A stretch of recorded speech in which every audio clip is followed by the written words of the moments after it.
আমাদের দেশের আরএসএস পরিচালিত শোষণকারী কেন্দ্রীয় শাসক অনেক মানুষকে প্রতিশ্রুতি দিয়েছিল, 15 লক্ষ টাকা, 2 কোটি চাকরি বছরে, অনেক।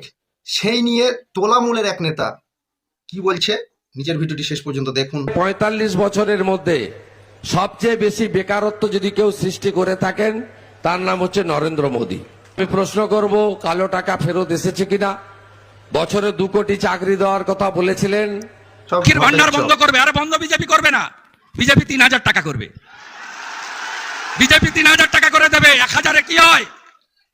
ইলেকট্রিক বিল 300 টাকা ছিল, 900 টাকা করে দিয়েছে মমতা ব্যানার্জি, চুপি চুপি বাড়িয়ে দিয়েছে।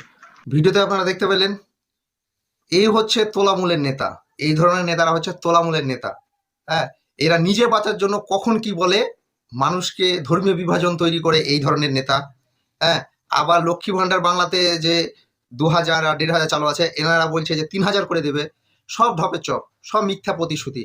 এই কেন্দ্রীয় শোষণকারী শাসক যেমন মিথ্যা প্রতিশ্রুতি দিয়ে মানুষের ভেদাভেদ, ধর্মীয় বিভাজন তৈরি করেছে, তার দলেরই সেই তোলামূল নেতা তিনিও এরকম ভাবে বাংলায়, এই পশ্চিমবঙ্গে বিভিন্ন ধরনের প্রলোভন দেখিয়ে, মিথ্যা প্রতিশ্রুতি দিয়ে মানুষকে বিভ্রান্ত তৈরি করছে। কি বন্ধু, কথাগুলো যদি সঠিক মনে হয় তো অবশ্যই আপনার মতামত কমেন্ট বক্সে জানাবেন। ভিডিওটি ভালো লাগলে আপনার বন্ধুদের দেখার সুযোগ করে দেবেন। দেখা হচ্ছে এর পরের ভিডিও।